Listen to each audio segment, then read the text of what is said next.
Regresamos a Despierta con CDN. Este miércoles 19 es Día Mundial de la Lucha contra el Cáncer de Mamas.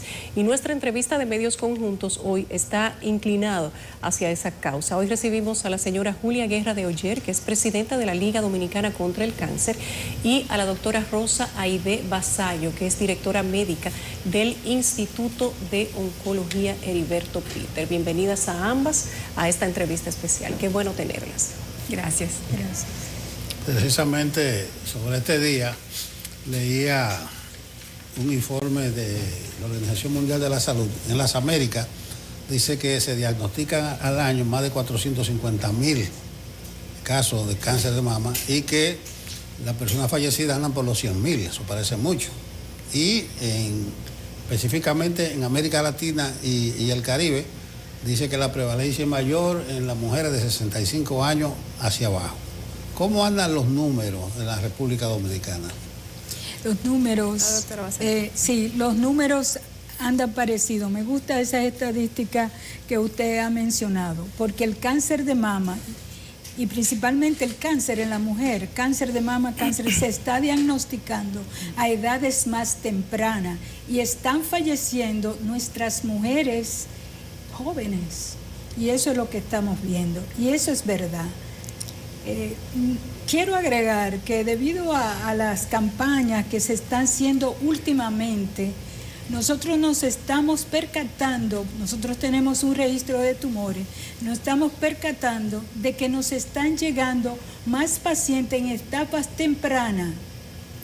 Las dos características para mejorar el tratamiento, la supervivencia en cáncer de mama, es un diagnóstico temprano y un tratamiento adecuado. Esas son las dos variables principales. Y siempre, es decir, nosotros tenemos estadísticas de 22 años, generalmente los pacientes nos estaban llegando 3A en etapas clínicas 3, que localmente avanzado, 2B, pero ya vemos que está aumentando las etapas clínicas más tempranas. Eso nos pone muy contentos. Pero en general es como usted dice, es decir, en los países anglosajones, en países desarrollados, el cáncer de mama es más frecuente en mujeres de más de 60 años. En nuestros países, principalmente eso se ve en países en vías de desarrollo, el cáncer de mama se va a ver en mujeres más jóvenes, debajo de los 60 años, se ve en la década de los 50 y los 40. Es verdad. Y respecto a las estadísticas generales, señor Oyer. Nosotros como institución llevamos un registro de tumores. Es más, en el país, nuestros registros han sido los que se han utilizado como referencia. Nosotros sí vemos que anualmente nos llegan alrededor de 2.500 nuevos casos diagnosticados. En cáncer de mama principalmente son alrededor de unos 500 casos.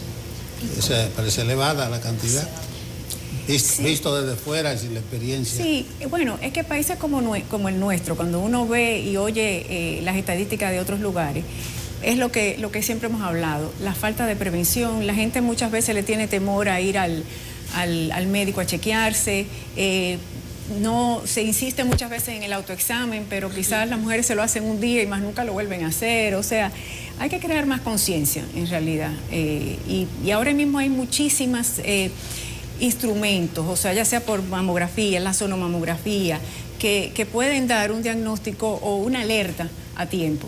Y en realidad lo importante es que la gente vaya y que haga conciencia. Eso es lo que nosotros también como institución tratamos de hacer, crear conciencia para que se vayan a chequear. Lo que se está viendo a nivel mundial en estadística es que el cáncer de mama es el líder de incidencia, es el más frecuente a nivel mundial. Como le decía, pero la mortalidad en países desarrollados es bastante baja. Es decir, por ejemplo, en Estados Unidos saca unas estadísticas de que la supervivencia a 5 años de una paciente que padezca cáncer de mama, cualquier etapa clínica, es 90%, supervivencia de 90%. Y eso es fantástico. Claro. Yo misma dije cuando le hice, para que le dé cáncer de mama hay que irse a Estados Unidos, tratar de una vez. Pero esa es la realidad ya. Esa es su realidad, pero esa no es nuestra realidad. A nosotros no nos llegan etapas clínicas ductales in situ, enfermedades in situ, enfermedades tempranas, etapa clínica 1 o 2 que puedan ser curadas. A nosotros nos llegan etapas 3, etapas 4 o 2B. ¿Está usted viendo? Es decir, la enfermedad que nos llega es muy avanzada y entonces la mortalidad de nosotros sube. Y a propósito de cuando llegan a etapa 3, etapa 4, es ya en el momento en que hay que hacer la inversión en el tratamiento. No. Bueno, hay que hacer tratamiento para el cáncer, si es quimio, si es, la terapia que recomienden los oncólogos. Mi pregunta va dirigida respecto al tema económico de los pacientes. Yo sé que ustedes en Heriberto Peter nos reciben a todo el que llega. Entonces, ¿cómo está funcionando el tema de las coberturas para las personas que llegan y necesitan un tratamiento ya para un cáncer en una etapa 3, en una etapa 4? Nosotros como institución, parte de lo importante es justamente que el paciente cuando llegue empiece su tratamiento y no lo deje. O sea, que por falta de dinero o hasta por situaciones de que a lo mejor no pueda ir, nosotros hasta tratamos de llamar a ese paciente y darle seguimiento para que no falle. Nosotros tenemos un departamento de trabajo social al cual yo le doy mucha importancia porque ahí se hace una evaluación socioeconómica del paciente y vemos sus necesidades. Entonces, lo que nosotros hacemos es que cuando el paciente empieza, vemos su seguro, el seguro paga, la posibilidad del paciente de poder pagar o qué pagar, porque a veces está el copago. Exacto. Entonces nosotros trabajamos principalmente en eso, ver qué puede el paciente pagar, qué paga el seguro, y entonces después nosotros entramos y lo ayudamos en lo que podamos.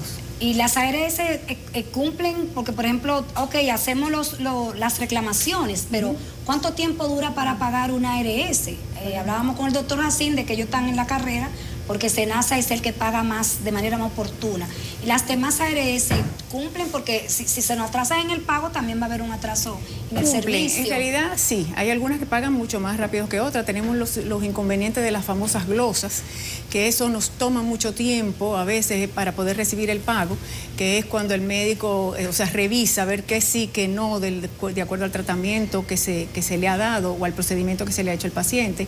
Pero por lo general, sí. Tenemos la potestad quizá de que como somos una institución independiente, podemos hacer cierta presión también para que los seguros no paguen, en el sentido de que si no nos pagan, no te doy el servicio. Entonces, tenemos esa facilidad de presionar. Como la mayoría de los pacientes nuestros son SENASA subsidiados, en realidad sí puedo decir que SENASA nos cumple bastante bien. Tenemos una relación muy cercana con SENASA, es más, nosotros le hemos cedido a SENASA un espacio dentro del hospital y hasta nos hemos conectado con ellos en cuanto a sistema, cosa de que el paciente cuando llega en muchos de los tratamientos o de los procedimientos podemos hacerle la autorización inmediatamente. Por ejemplo, laboratorio. Antes el paciente tenía que ir a SENASA, buscar su aprobación, volver entonces a caja para pagar, ver qué tenía que pagar o qué no. Ya nosotros directamente el paciente puede ir al laboratorio y ahí mismo se le hace su autorización, se le cobra y se le trata. ¿Cuál es el rol que debería jugar el Estado en términos de políticas públicas para enfrentar este tema del cáncer? Y si las acciones que se han realizado en los últimos años, como por ejemplo el programa de medicamentos de alto costo, ha tenido el impacto requerido suficiente en este tema, o si hay algunas otras acciones que necesitaría ejecutar el gobierno, o sea, el Estado. Yo pienso que se necesita más orden y organización y cumplir con las cosas que se proponen, porque por ejemplo el programa de alto costo es un programa muy bueno. O sea, si en realidad se cumpliera bien, si los pacientes pudieran tener los medicamentos cuando lo necesitan. A veces hay una burocracia que en eso, por ejemplo, pacientes nuestros que van a alto costo a buscar sus medicamentos, es tanto el tiempo que toman que se lo puedan facilitar, que entonces nosotros ahí se lo facilitamos nosotros, haciendo esfuerzo para que no pierdan su tratamiento. Muchas veces no tienen medicamentos. En realidad quisiéramos desde hace mucho tiempo, desde que inició el programa, nosotros como institución hemos tratado de decirle que cuenten con nosotros, sí, que cualquier paciente nuestro, que haya más bien hasta una comunicación directa de nosotros como institución con el gobierno para facilitarle cuáles son los pacientes, darle toda la información del paciente y que no sea el paciente solo que lleva una comunicación que le piden, un formulario quizá hecho, y entonces va y pasa muchísimo trabajo.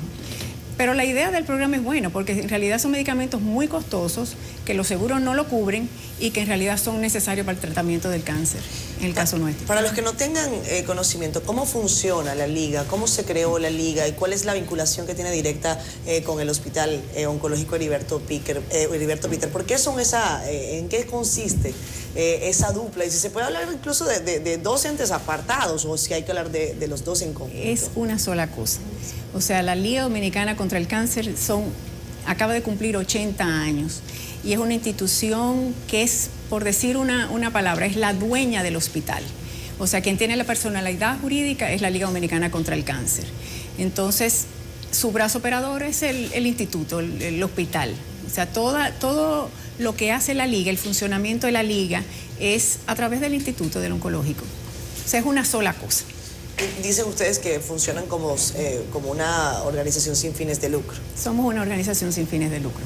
¿Y quiénes la integran para ponerle cara a esta organización? ¿Cómo funcionan? ¿Desde cuándo están? Ustedes dicen 80 años, pero hablemos un poco de la historia y de cuál es también la proyección que ustedes tienen después de tantos años de experiencia y entendiendo cómo también el país ha ido cambiando. La Liga, perdón.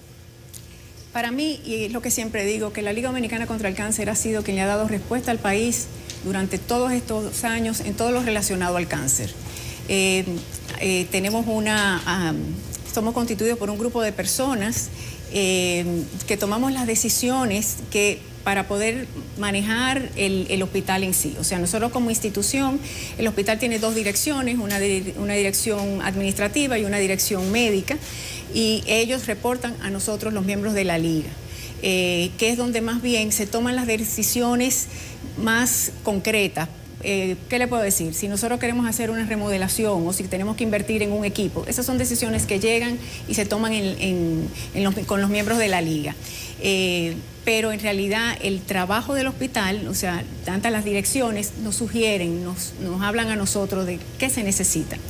En mi caso, por ejemplo, yo tengo ya 25 años en la institución como voluntaria desde siempre y conozco mucho lo que pasa. Entonces me he mantenido trabajando en el hospital, aún siendo la presidenta de la Liga, me he mantenido el día a día del hospital. O sea, yo voy 8 horas de trabajo voluntariamente. Pero en realidad es tratar de que sea un hospital que funcione y que le podamos dar a los pacientes que van a nuestra institución lo mejor que existe ahora mismo en todo lo que es el tratamiento del cáncer. A mí me da mucha satisfacción el poder decir que nosotros a la persona humilde, que es la mayoría de los pacientes que van al oncológico, les estamos ofreciendo lo mejor. Porque tenemos todos los medicamentos que existen, tenemos los equipos más modernos, tenemos profesionales excelentes que en realidad saben cuál es el diagnóstico, tenemos en las áreas de patología, las áreas de laboratorio, donde podemos nosotros tener un buen diagnóstico de la enfermedad en sí y tratarla. Y tenemos todo para tratarla. Al mismo tiempo, nosotros hemos recientemente creado un área de diagnóstico que hace muchos años el doctor Joaquín Balaguer le ofreció a la Liga Dominicana contra el Cáncer. En ese momento era doña Rosemilia Tavares, la presidenta de la Liga, nos donó su casa, la Máximo Gómez.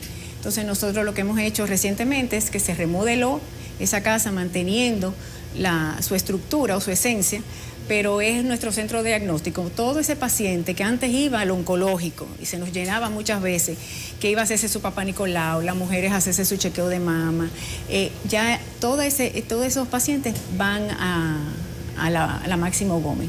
Y entonces, Máximo Gómez 25. Máximo Gómez 25, así mismo. Es facilito, la casa de Balaguer. Sí. La casa de Balaguer.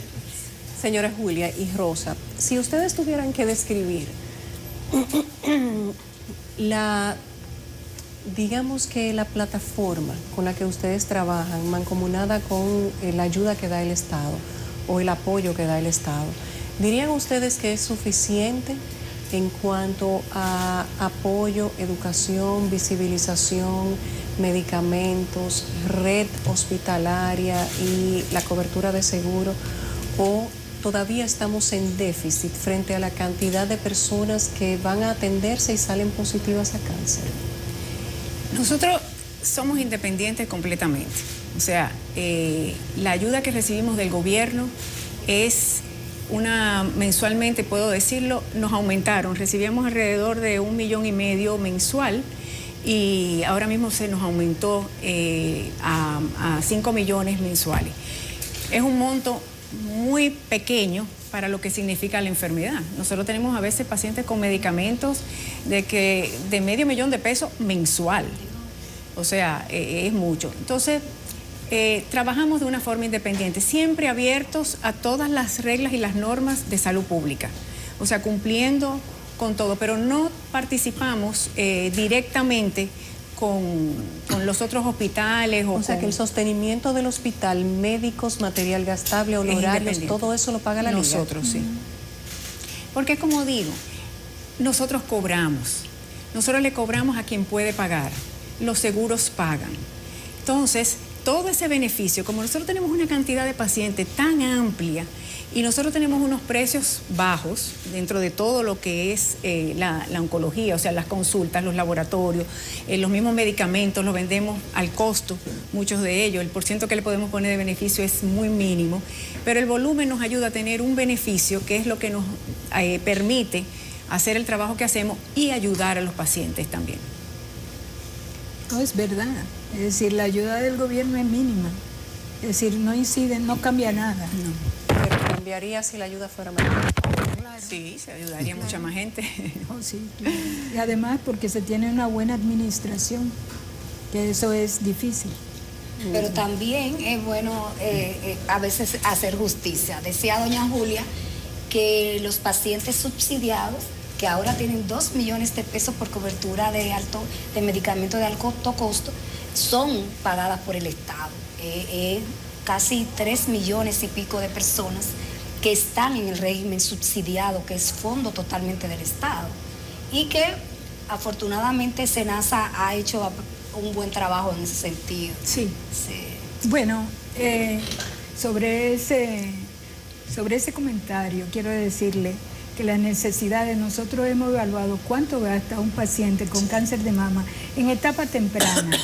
Y fíjese que hablo de etapa temprana porque es donde gasta menos. En etapas tempranas también hay líneas de tratamiento que logran curabilidad del paciente. Quiere decir que el tratamiento es finito.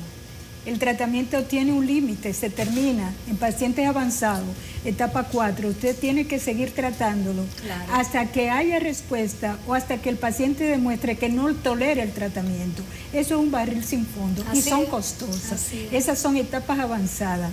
Y le dijimos que hicimos el cálculo de lo que puede gastar un paciente con cáncer de mama en etapas tempranas. Y puede ser que sea un poquito más, pero son 3 millones de pesos.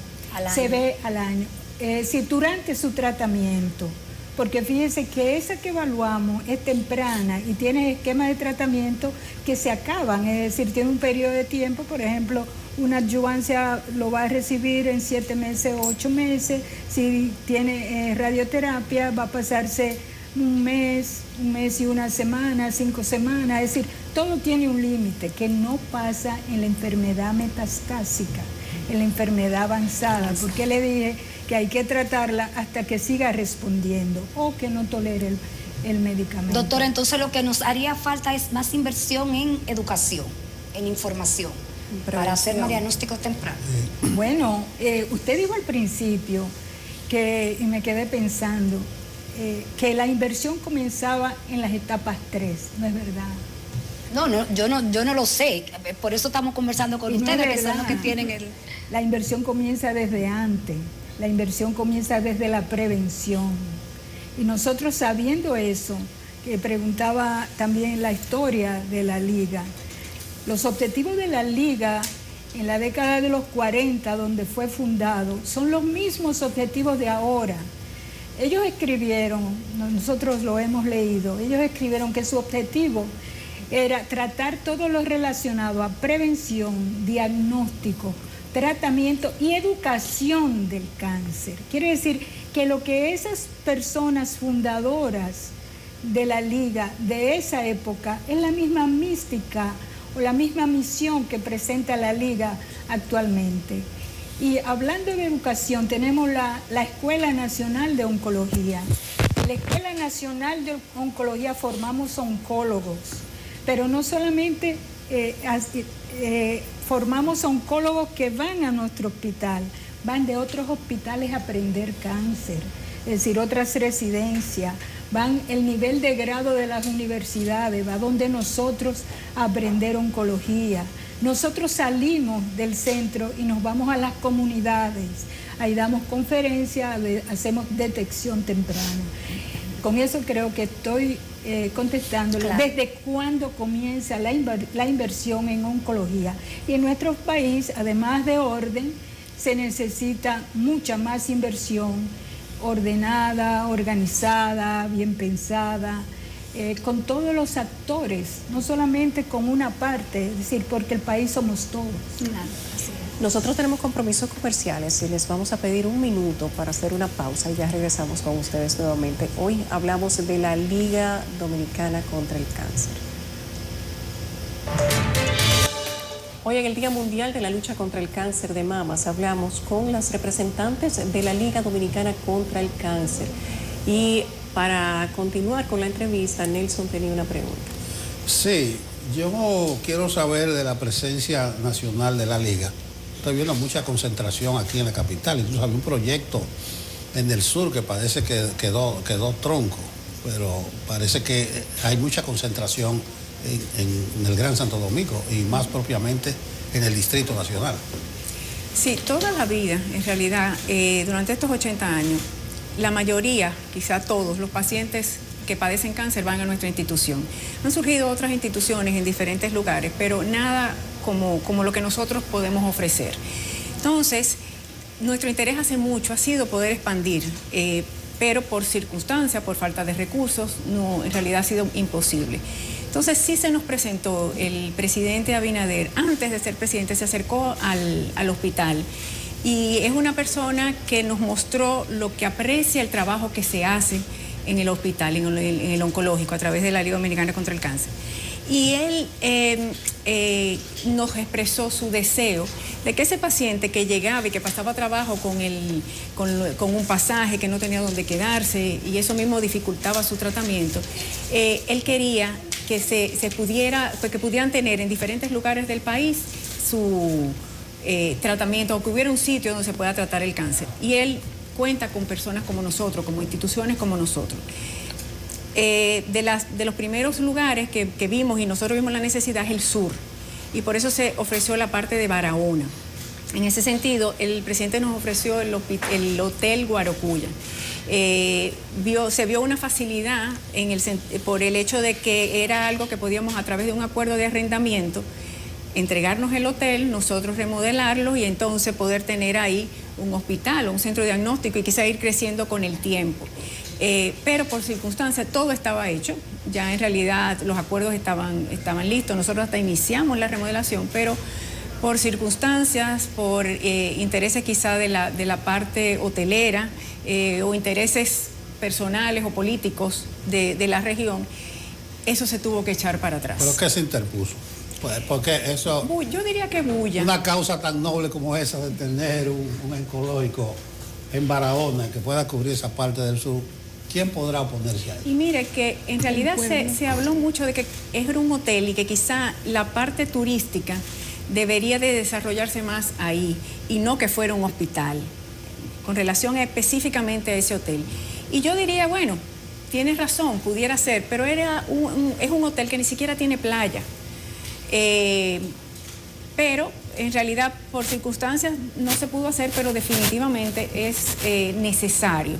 Porque mire, parte también de lo que nosotros hacemos como Liga y en la ayuda a los pacientes es que todos esos pacientes que muchas veces vienen del interior o de tantos lugares del país no tienen la forma y nosotros le tenemos que cubrir el pasaje. Nosotros los ayudamos muchas veces hasta con alquilarle una habitación para que se puedan quedar. O sea, nosotros vamos más allá de lo que es el tratamiento en sí del paciente en el hospital, o sea, más de lo que es la quimioterapia, más de lo que es la radioterapia, más de lo que son los procedimientos. O sea, nosotros ayudamos al paciente con alimentación, nosotros transporte, oxígeno cuando se tienen que ir a su casa, que ya a veces no hay mucho que hacer y necesitan oxígeno allá.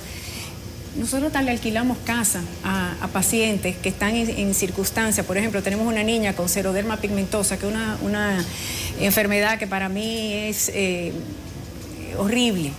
Esa niña, por ejemplo, no puede coger nada de sol. Entonces, las condiciones en que vivía, porque hacemos visitas domiciliarias para ver las condiciones de los pacientes, nosotros, por ejemplo, dijimos, no, es que no puede vivir así, vamos a buscarle una vivienda y se la alquilamos nosotros. O sea, nosotros nos involucramos en todo eso. Y definitivamente se necesitan lugares en diversas partes del país.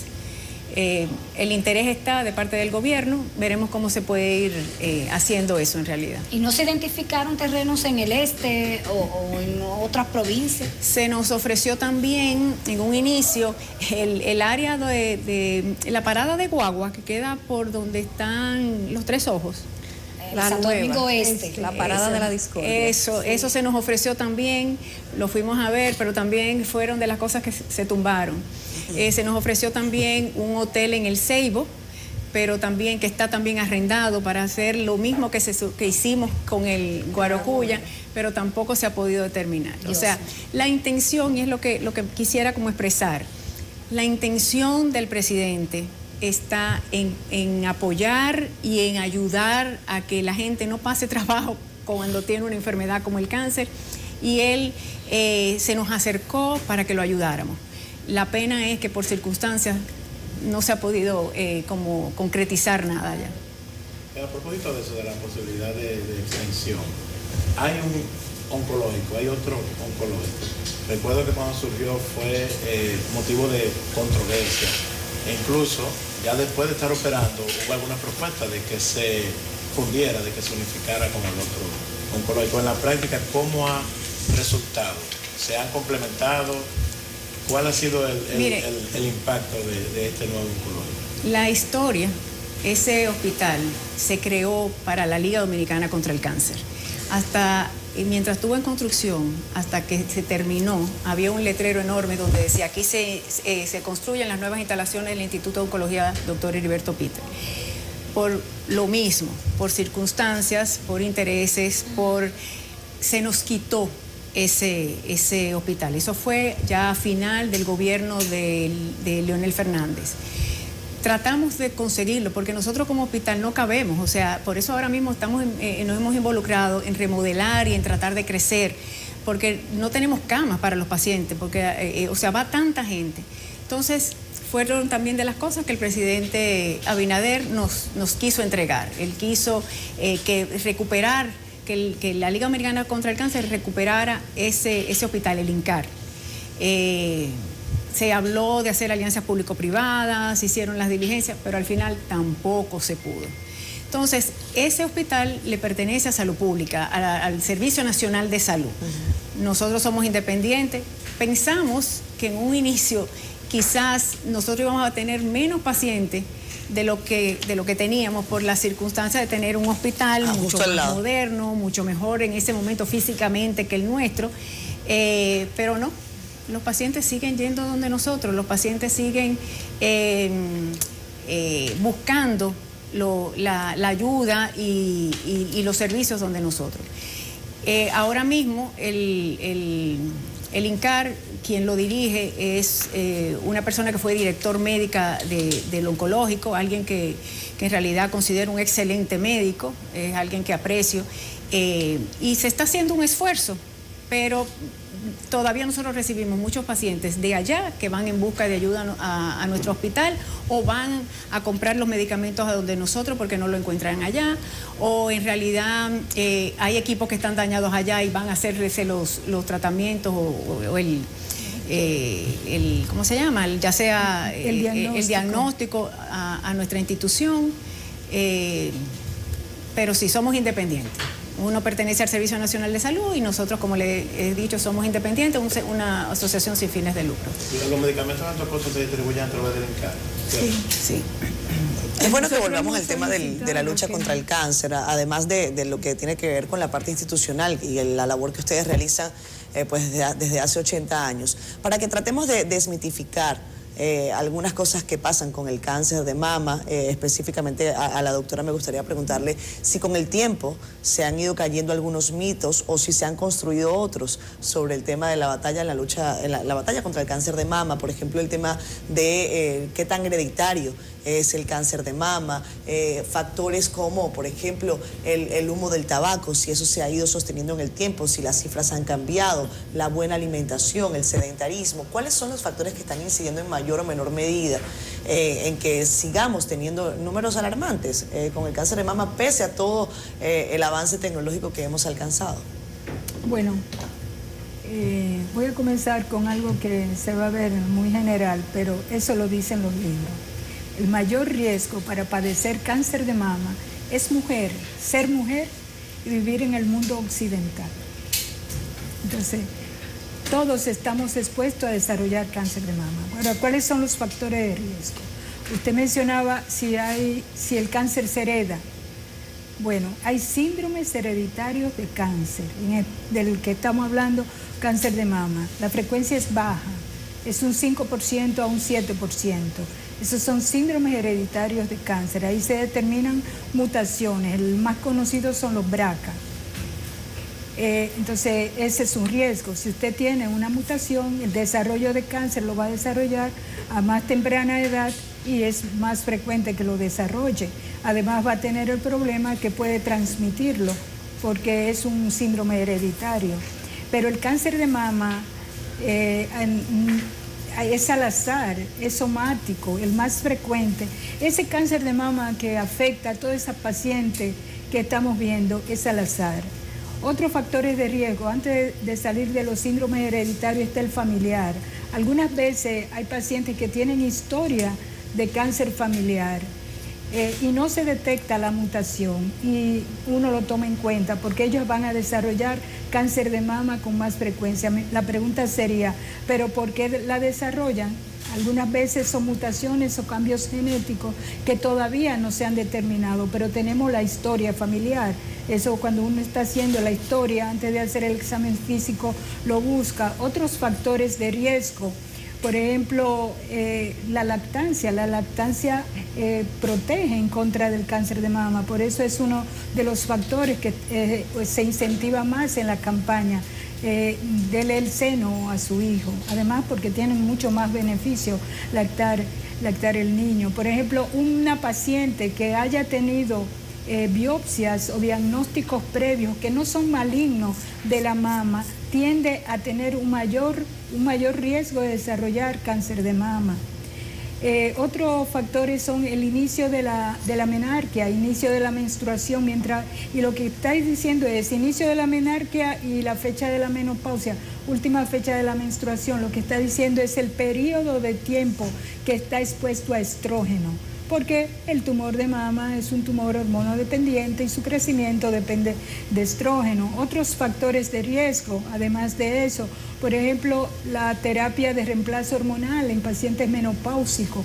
Hay estudios en que la terapia de reemplazo hormonal favorece el desarrollo con más frecuencia de cáncer de mama. El uso de algunos anticonceptivos también se relaciona, la obesidad, pero la obesidad en la menopausia. No es obesidad temprana, es obesidad en la menopausia y tiene una explicación, y es porque la cantidad de estrógeno en la menopausia aumenta, tiene otras fuentes de estrógeno que no son en el ovario. Y así sucesivamente. Por ejemplo, fíjese que lo primero que le dije, que para el mayor riesgo para padecer de cáncer de mama es ser mujer, porque es muy frecuente, y vivir en el mundo occidental por los estilos de vida. En el hombre hay cáncer de mama, la frecuencia de cáncer de mama es mucho más baja, es alrededor de un 1% o 1.5%. Por ejemplo, uno de los mitos que se han caído, usted comenzó preguntando los mitos, es, me di un golpe y me salió un tumor. Eso no es verdad. Lo que pasa era que tenía el tumor y no se había dado alimentación cuenta. saludable, doctora, se habla mucho en estos tiempos también del tema del consumo de alimentos cada vez más orgánicos, menos tratados, toda la influencia que pueden tener el tipo de aditivos químicos. ¿Hay algunas relaciones sobre ese particular? ¿Y cómo estamos alimentándonos los dominicanos para enfrentar este tipo de situaciones? ¿Hay relación? No hay estudios concluyentes, No hay. pero la Academia Americana de Cirujanos recomienda una nutrición saludable, es decir, para muchas enfermedades. Dentro de esa... Pero usted dice eso, doctor, y perdón que yo le interrumpa, porque cuando uno le dice a la gente una alimentación saludable, la gente dice, pero yo como bien.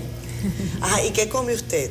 Entonces, cuando uno empieza a escuchar la dieta, uno dice, bueno, dependiendo, según, como decimos nosotros, dependiendo cómo usted lo vea, eso es comer bien, porque sabroso es, pero no necesariamente pero, saludable. por ejemplo, una dieta saludable es decir, controlar la grasa, por ejemplo, controlar los hidratos de carbono. Otro factor que es bueno tenerlo en cuenta, que se relaciona con el sedentarismo, con el desarrollo de cáncer de mama, y por eso nosotros a las pacientes ya diagnosticadas con cáncer de mama la estimulamos a que tengan una vida activa. Le voy a decir, por ejemplo, en esas etapas tempranas que hacemos diagnóstico, que vemos que el paciente puede seguir trabajando, nosotros lo estimulamos a que continúe con su trabajo. Es mucho mejor porque se sienten desde el punto de vista emocional bien, y además desde el punto de vista médico tienen la capacidad para elaborar. Uno de los objetivos del Día Mundial de la Lucha contra el Cáncer de Mama es crear conciencia, sensibilizar. ¿Qué tal si finalizamos la entrevista con un mensaje de usted, doña Julia, como presidenta de la Liga?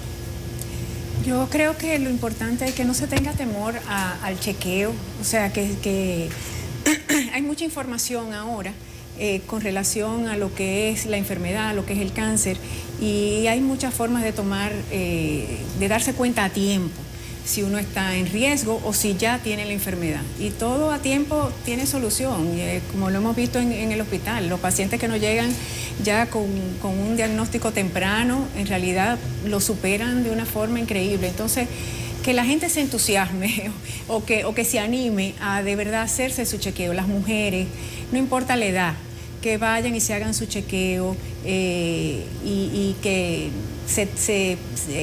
vayan a su médico. El médico es el que mejor le puede indicar qué deben de hacer. Pero que sí, que la gente vaya y se chequee. Bueno, gracias a ambas, gracias a la señora Julia Guerra de Oller, que es presidenta de la Liga Dominicana contra el Cáncer, y a la doctora Rosa Aide Vasallo, que es directora médico del Instituto de Oncología Dr. Heriberto Peter. Para nosotros ha sido un placer recibirlas a ambas hoy en este Día Mundial de la Lucha contra el Cáncer de Mamas. Tenemos que hacer una pausa, pero si usted quiere ver esta entrevista inextensa, puede encontrarla en la portada y en las páginas interiores del periódico El Caribe y en todas nuestras redes sociales. Gracias a ambas. Gracias.